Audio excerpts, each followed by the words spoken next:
네, 글로벌 인사이트 시간입니다. 현재 3대 지수는 S&P 500이 하락으로 전환하면서 나스닥 지수만이 상승부를 켜내고 있는데요. 자, 오늘 레그넘 투자자문 이충강 대표이사 모시고 이야기 나눠보겠습니다. 대표님 안녕하세요. 네, 안녕하셨어요. 네, 잘 부탁드립니다. 네. 자, 오늘의 주제 체크를 해볼 텐데요. 자, 오늘은 우려감은 기대로 뉴욕 증시의 우호적인 하반기 거시 환경이라는 주제 챙겨와 주셨습니다. 자, 좀 주제에 대한 얘기를 나누기 전에 조금 전 나온 소식에 대해서도 좀 여쭙고 싶어요. 7월 ISM 서비스업 PMI가 나왔습니다. 50.1이고요. 예상치인 51.5를 하회하는 수준인데 대표님께서는 이 수치를 어떻게 해석하시나요? 저는 좋게 해석을 하고 싶고 네. 지난주 금요일 날 고용 보고서가 아주 쇼크가 나왔죠. 네, 쇼크 수준의 박살이 나면서 네. 하루 뭐 한 3~4%씩 빠졌는데 월요일 날 다시 오른 이유는 이것 때문에 연준 금리 인하가 기대가 되네라고 해서 회복을 했잖아요. 네.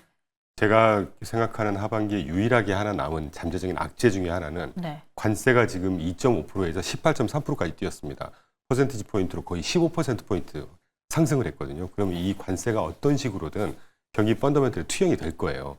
거기에 가장 주요하게 보는 악재보다는 좀 변동성의 요인 중에 하나는 하반기 8, 9월 정도에 물가가 소비자 물가지수, 생산자 물가지수, 수입 물가지수도 이따가 다루겠지만 이런 거에 투영이 될 텐데 지금 미국의 경제라고 하는 것이 상품 부분하고 서비스 물가가 서로 이제 상품 부분이 계속 뜨고 있는데 서비스 부분은 서서히 이렇게 경기가 뭐 소비세가 조금씩 죽으면서 이 물가를 상쇄해주고 있는 상황이란 말이죠. 네.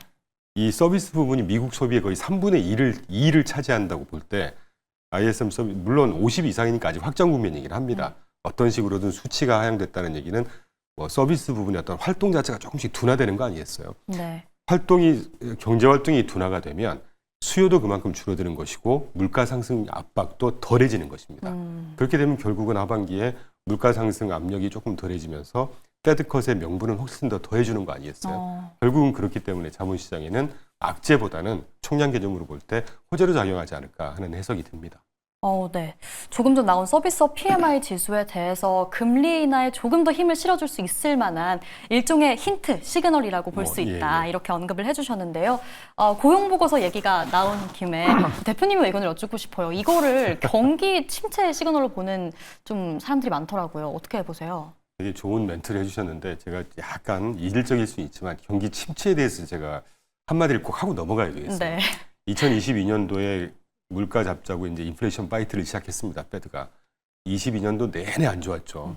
근데 그때조차도 중반이 지나면서 22년도 중반 이후에 경기 펀더멘털은 거짓말처럼 회복을 했고요. 근데 우리가 그걸 몰랐죠. 왜냐 주식시장이 굉장히 안 좋았으니까.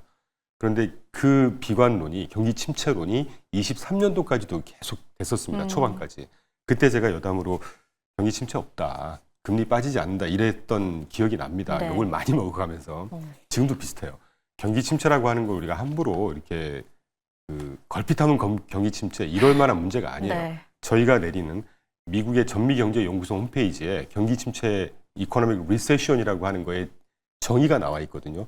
그걸 기반으로 저희가 보는 경기 침체 과거에 경기 침체기에 이 조건, 뭐 필요 충분 조건들을 대충 적어봤는데 2, 3분기 연속 마이너스 GDP 성장률이 마이너스가 기록이 돼야 되고 실업률이 폭등해야 되고 소비가 급감하고 기업이 줄도산이 나고 그걸 그대로 보여주는 하이힐드 스프레드가 폭증을 하고 이런 것들의 최소한 2~3개의 분모가 공통이 되어야 그게 경기 침체입니다. 지금 이런 제가 방금 언급드린 실업률, 줄도산, 하이힐드 스프레드 폭등 어떤 징후가 나와 있습니까? 없죠. 없습니다. 네. 경기가 부진한 걸로 우리가 이해를 해야지 걸핏하면 경기 침체 여기 더 나아가서 이제 스태그플레이션 얘기하고 막 이러는 거는 그때도 말씀드렸지만 역사적으로 최소 100년 상간의 역사적으로 미국의 스태그플레이션 딱 한 차례 있었어요.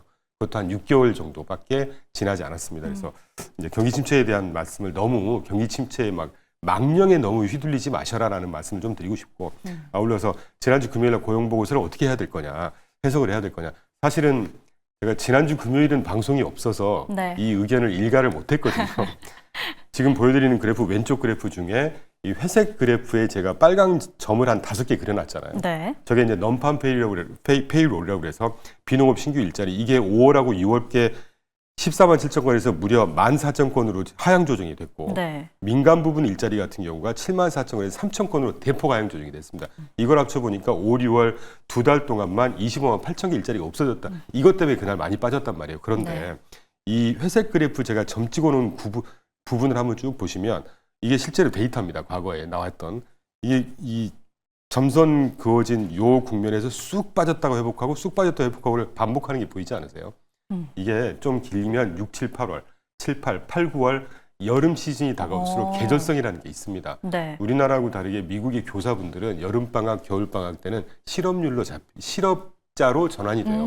그리고 학기가 시작하면 다시 계약을 한단 말이죠. 네. 그리고 아시겠지만 올 연초에 일론 머스크 지금은 떠났지만 다치에서 공무원 대량 해고했죠. 뭐 한 몇만 명 했다고 그러는데 우리가 보이지 못하는 공무원들도 계속 이렇게 이 잡 인터뷰 잡혀 있고 그래서 계속 페이롤에 등재시키고 이런 것들이 다 취소가 됐단 말이에요.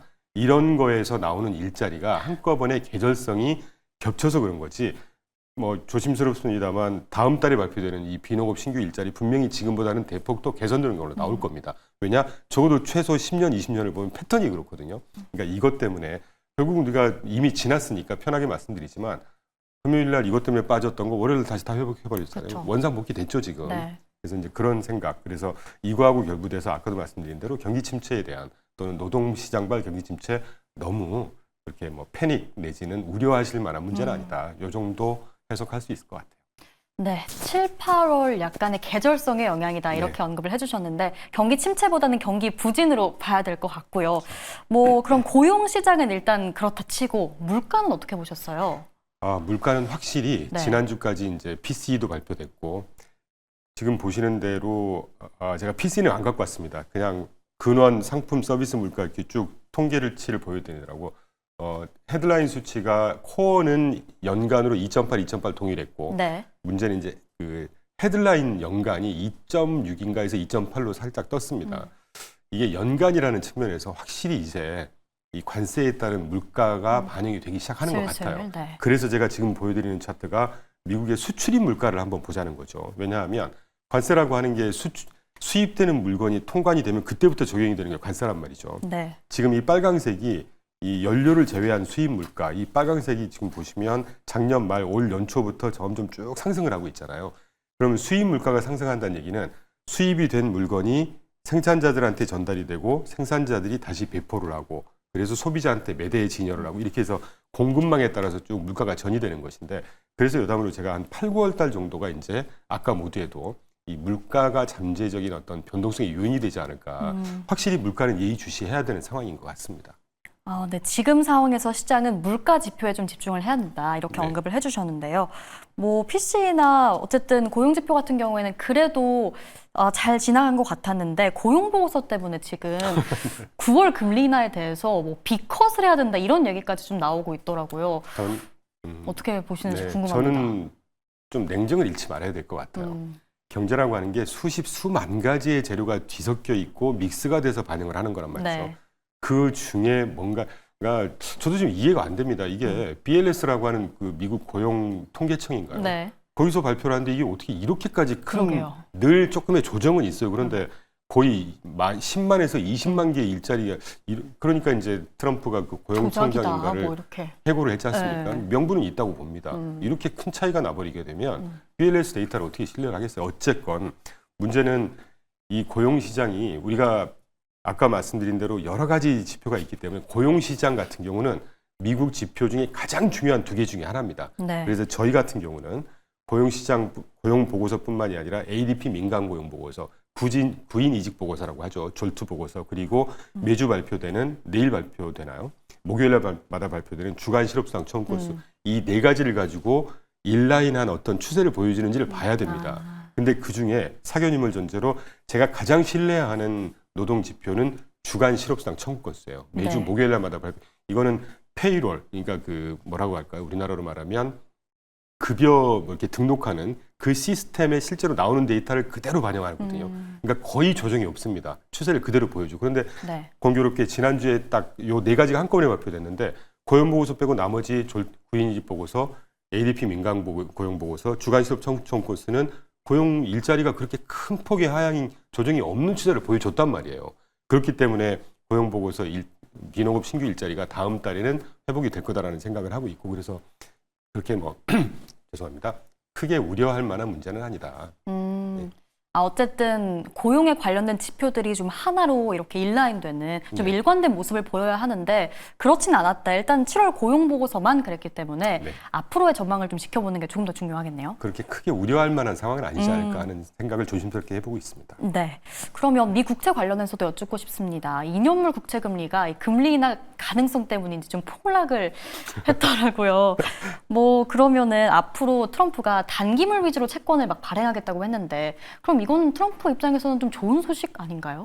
그렇죠. 트럼프 입장에서도 좋은 소식이고 네. 시장 입장에서도 좋은 소식이죠. 그런데 아주 중요한 채권 얘기가 나왔으니까 지금의 이 미국의 채권 시장을 볼 때 단기물이 중요한 게 사실 중요한 건 아니고요. 네. 지난주에 미 국채 그 분기별 국채 발행 계획이라는 게 발표됐습니다. QRA.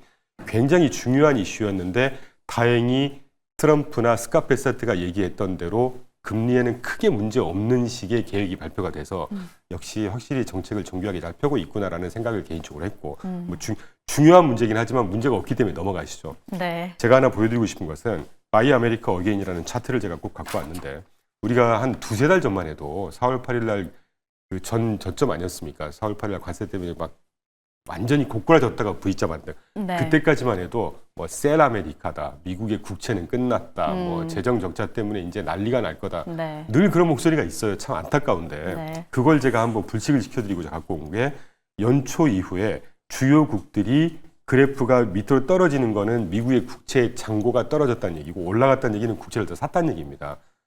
아랍에미리트부터 영국까지 많게는 YTD로 지금 5월 말까지 UAE가 미국 국채를 기존 양 대비 5% 더 샀고요.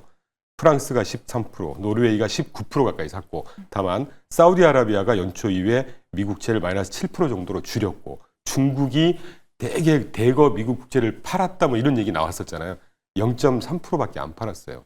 총량으로 보면 보라색 음영 처리된 부분인데 연초 이후에 전 세계에서 미국 국채를 5.7% 가까이 샀습니다. 네. 이렇게 된다는 얘기는 전 세계의 미국 국채에 대한 어떤 수요 기반이 살아있다는 얘기고 미국 국채는 제가 조심스럽지만 연말까지 미국 국채가 다시 막 폭등을 하고 해서 주식시장이 막 크래시가 오고 이런 일은 없을 거라고 네. 생각하고 있습니다. 네, 알겠습니다. 오늘 말씀 여기까지 듣겠습니다. 고맙습니다.